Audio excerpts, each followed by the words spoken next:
A graça e a paz do Senhor Jesus, é uma alegria estar aqui mais uma vez para, junto com você, compartilhar da palavra de Deus, estar nesse momento de graça do Senhor sobre a nossa vida. Desde já, muito obrigado, você que foi em cima da hora e convidado para participar dessa live e está me dando o prazer da sua companhia. Que o Senhor nos abençoe nesse tempo que teremos de ministração da sua palavra. Que o Senhor venha falar ao nosso coração, marcada para 23h15 a nossa live. Temos ainda 3 minutos para aguardarmos mais algumas pessoas que vão acessar o canal, vão acessar aqui a página no Facebook para a gente estar compartilhando a palavra de Deus. Eu tenho certeza que esse tempo de isolamento domiciliar tem sido para nós uma oportunidade maravilhosa de buscarmos mais a presença de Deus, estarmos mais com a nossa família, orarmos, claro, pela situação do nosso país, do nosso governo. Temos, juntamente com a situação da pandemia, uma questão política, econômica, que envolve o Brasil numa imensa crise, e que cremos que é tudo para o nosso crescimento, é tudo para a nossa edificação. Como Igreja de Cristo, nós estamos em oração. Sabemos da liberação por decreto aí para as igrejas reunirem, e cada pastor, cada líder sabe avaliar qual o risco realmente de abrir as suas igrejas, mas que Deus nos dê sabedoria para aproveitarmos esse tempo através das redes sociais, onde temos conseguido ir além e ir mais longe com a palavra do Senhor. Que Deus nos use para louvor da sua glória, em nome de Jesus. Eu quero mais uma vez agradecer a Deus pela sua vida, por ter escolhido estar comigo aqui nesse momento, e convidar você para abrir comigo a palavra de Deus no texto de Marcos, no capítulo de número 2, do versículo 1 ao 12. Mas antes vamos orar, clamando ao Senhor para que esse período seja agradável, seja edificante para a nossa vida. Que Deus nos proporcione um momento de alimentação espiritual através da sua palavra. Vamos orar? Senhor Jesus, te agradecemos por essa oportunidade que tu nos dás de, reunidos na noite deste sábado, mais uma vez ouvimos a tua palavra. Obrigado pela vida do meu irmão, da minha irmã.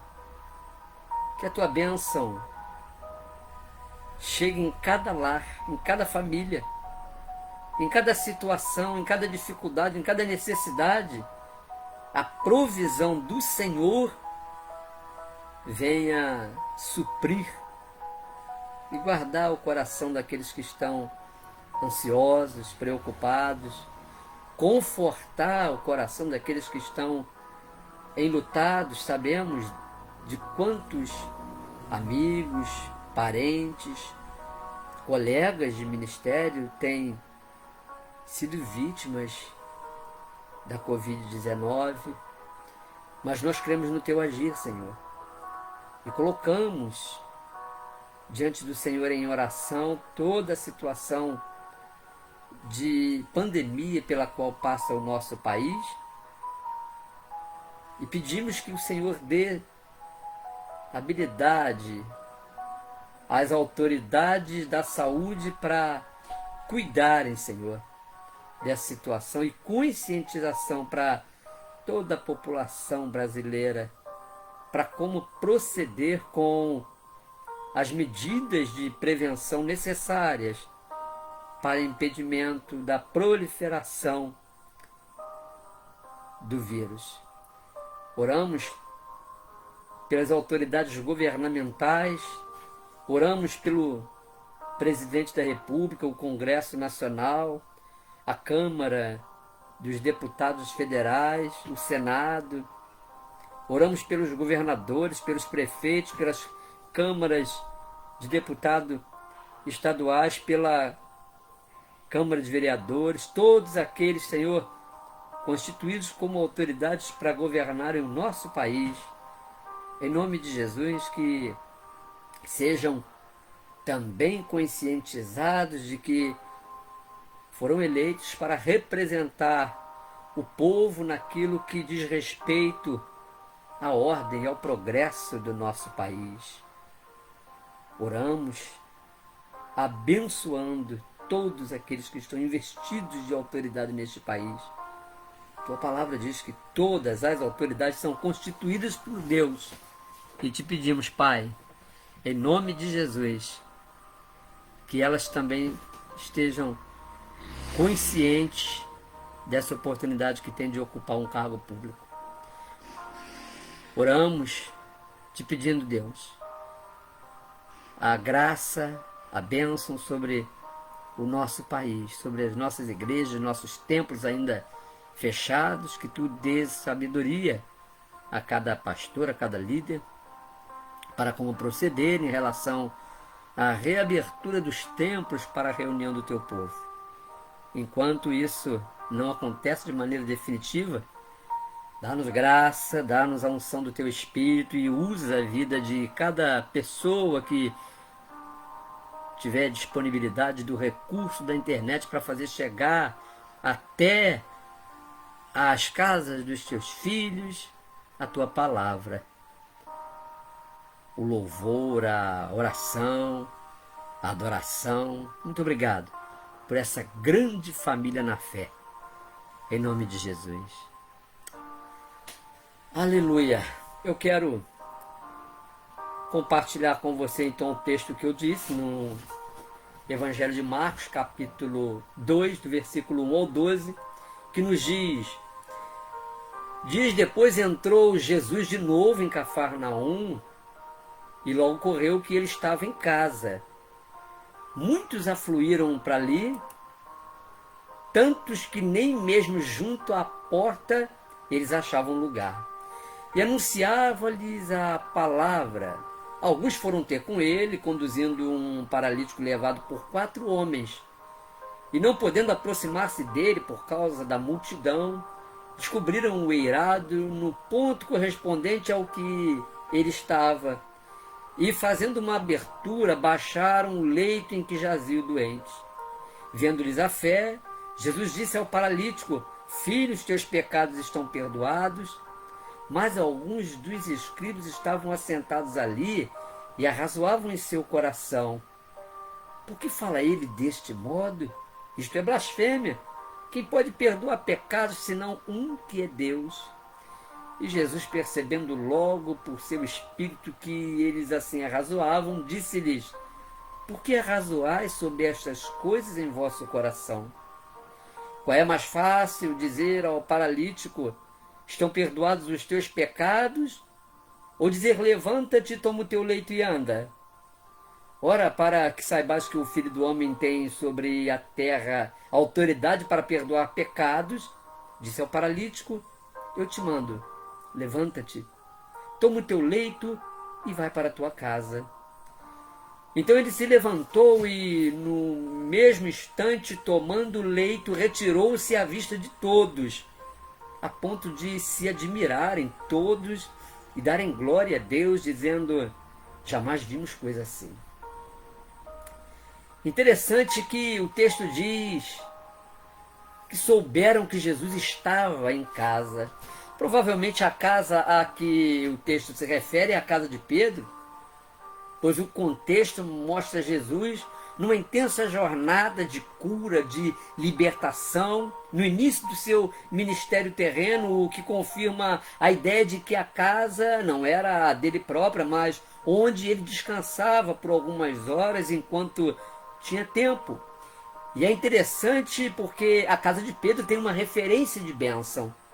Marcos, no capítulo 1, versículos 29 a 31, registra o momento quando Jesus chega à casa de Pedro e encontra a sua sogra ardendo em febre. Ora por ela e ela se levanta da cama e passa a servir a Jesus e aos discípulos que estavam com ele.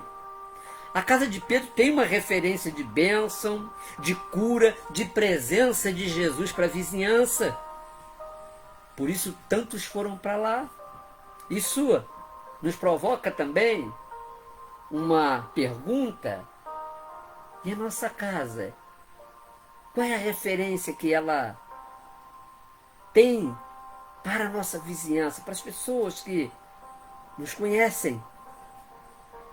E como Jesus não perdia uma oportunidade, tão logo se ajuntaram em torno da casa de Pedro, aquela grande quantidade de pessoas, aquela multidão, ele começa a falar da palavra a todos. E não era uma festa com bolo, com salgadinho, com refrigerante, era a presença de Jesus que atraía as pessoas e com certeza a simpatia, a hospitalidade de Pedro e da sua família, apesar de reconhecermos em Pedro uma personalidade forte, uma pessoa impulsiva, mas certamente para que permitisse a ida dessas pessoas ali para sua casa, como eu estou deduzindo que seja a casa de Pedro, ele era alguém hospitaleiro. E vem para nós também essa pergunta: o que atrai as pessoas à nossa casa? Quando recebemos em nossa casa alguém, você se sente alguém hospitaleiro? Enquanto Jesus evangelizava lá dentro, uma outra parte das pessoas se aglomeravam do lado de fora, ao ponto de impedirem até o acesso à porta principal da casa. O texto diz isso. E os que estavam do lado de fora, de repente são surpreendidos com a atitude de 4 homens que traziam um paralítico deitado numa cama. Com certeza se tratava de alguém que, além da impossibilidade de andar, necessitava de cuidados especiais, ao ponto de 4 pessoas terem de conduzi-lo à presença de Jesus. Não devemos sozinhos assumir determinadas responsabilidades quando sabemos que elas são pesadas. Devemos sim sempre admitir a necessidade da ajuda de outras pessoas em tarefas que nos sejam pesadas, a fim de não nos sobrecarregarmos. Muita gente se cansa na caminhada porque não está levando uma carga, mas está se sobrecarregando, levando uma carga além da sua capacidade de carregar. A Bíblia recomenda levarmos as cargas uns dos outros, mas não nos sobrecarregarmos. Levar a carga uns dos outros é prestar um auxílio a alguém que está na caminhada. E numa determinada etapa da caminhada, esse alguém se cansa e para. A atitude de ajudar é fazer com que a pessoa reconheça que não há necessidade de parar, ou não vai resolver a sua situação ficar parado, porque tem alguém ao lado para lhe dar suporte. Deus sempre providencia alguém para nos ajudar, para caminhar ao lado.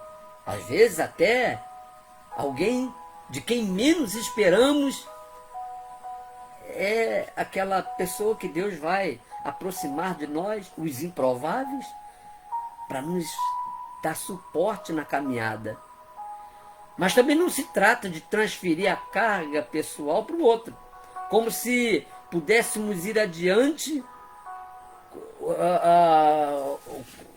levados a reboque, como se as pessoas a quem nós prestamos ajuda tivesse de ser um crente levado a reboque, sem a pretensão de querer aparecer e de tornar célebre o próprio nome através daquilo que fazemos. Devemos admitir que o trabalho em equipe é que torna mais fácil a execução de algumas tarefas que, quando pretendemos fazer sozinhos, se torna muito mais difícil e desgastante. E conduzir alguém até a presença de Jesus dá trabalho. Infelizmente, temos visto muitos agirem de tal maneira contrária à recomendação de Jesus,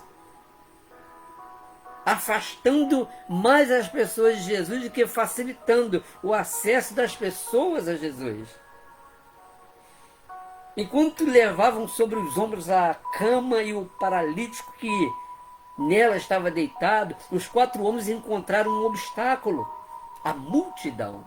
E por causa da multidão, eles não podem se aproximar da porta de entrada da casa.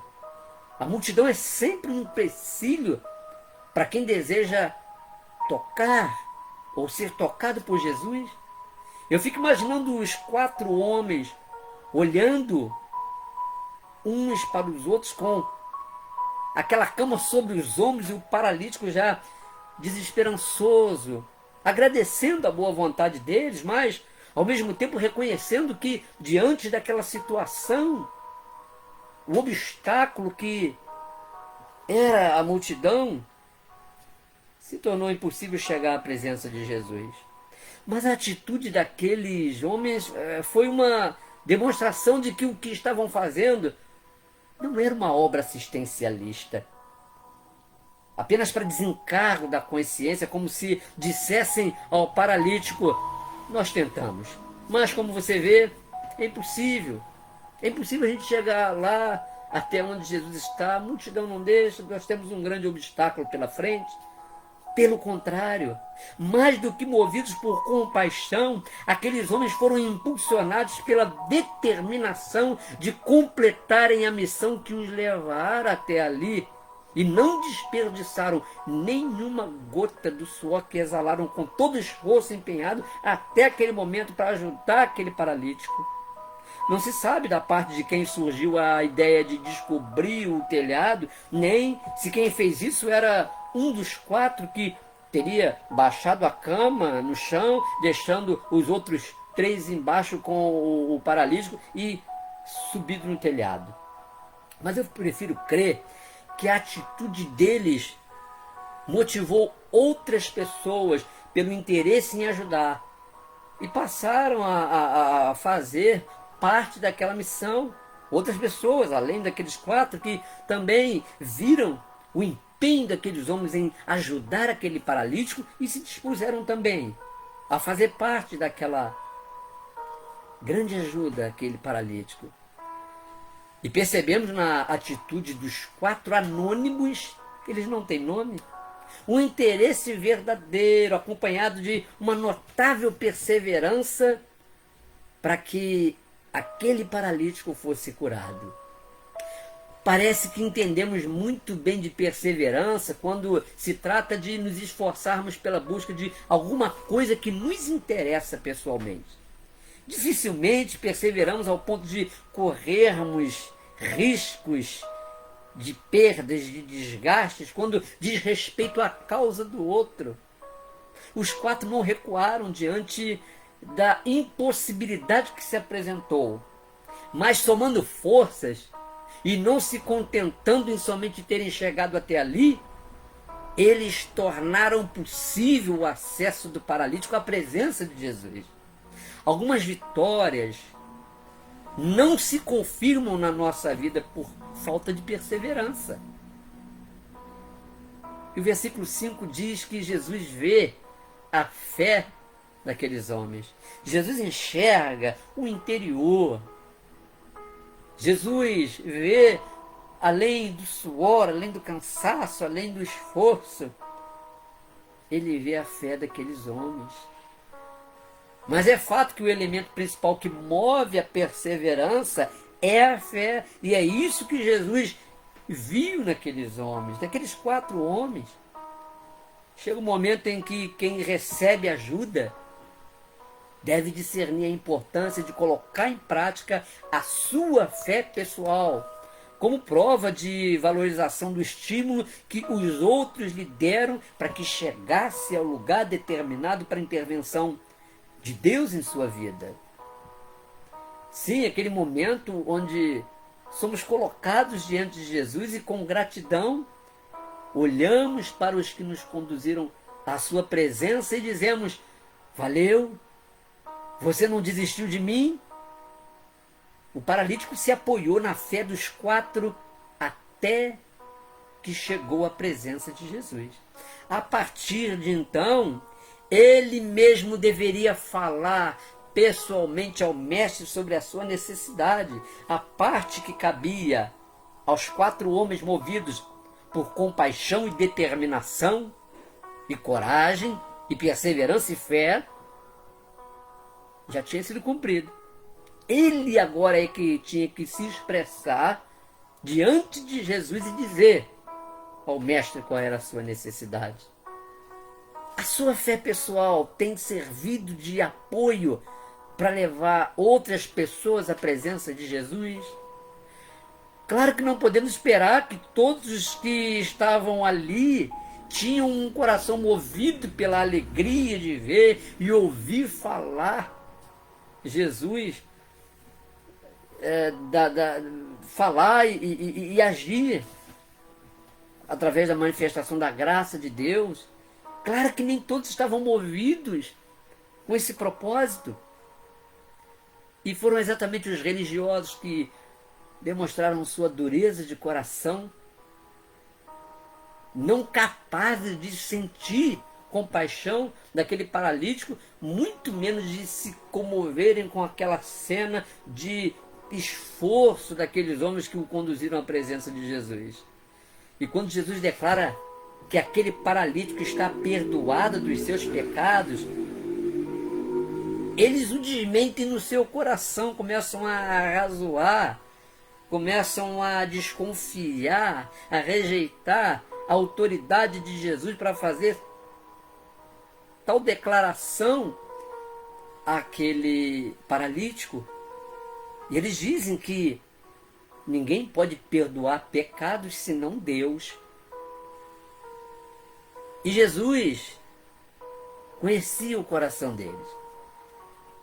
Infelizmente existem aqueles que, mesmo diante de um acontecimento ou algum recurso utilizado para abençoar vidas, tem na ponta da língua o discurso frio, sem coração, sem cordialidade, o discurso calculista, que vai sempre fazer conta do gasto em vez do investimento. O discurso legalista sempre vai ter uma brecha para recorrer à lei, para justificarem a sua falta de compaixão e desinteresse pela causa do outro, sem considerar ou se interessar pelo custo-benefício e o bem-estar que uma atitude de compaixão e determinação perseverante pela causa do outro possa significar.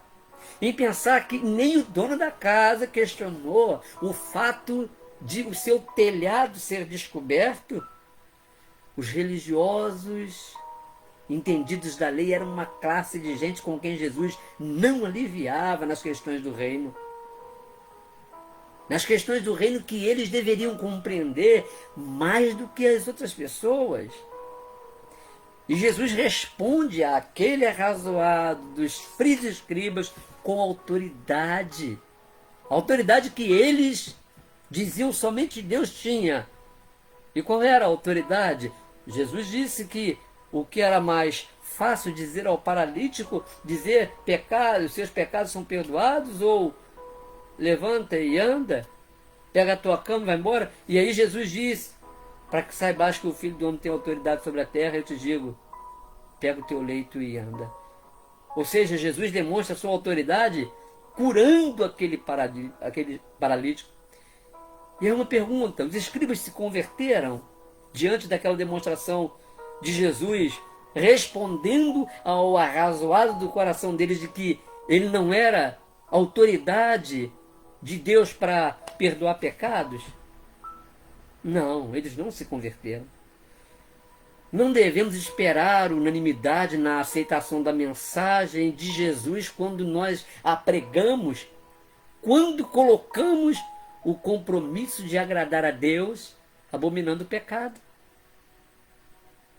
Depois de curado, aquele paralítico ele coloca sobre os ombros, ele pega a sua cama, na qual foi conduzido até a presença de Jesus, e como prova do milagre recebido, ele vai para sua casa, vai se encontrar com os seus familiares que não viram o momento em que ele foi curado, nem quem o curou, mas certamente seu testemunho lhe despertou nos da sua casa o interesse em saber quem havia operado aquela maravilha na vida daquele homem. Nossa volta para casa deve ser de uma forma em que todos, quando nos virem, percebam que acabamos de ter um encontro com Jesus. Nossa missão como agentes de cura começa em nossa casa, através do que compartilhamos, sem conivência com o que não seja compatível com a fé em Jesus. Eu termino dizendo que, se na sua casa existe um paralítico,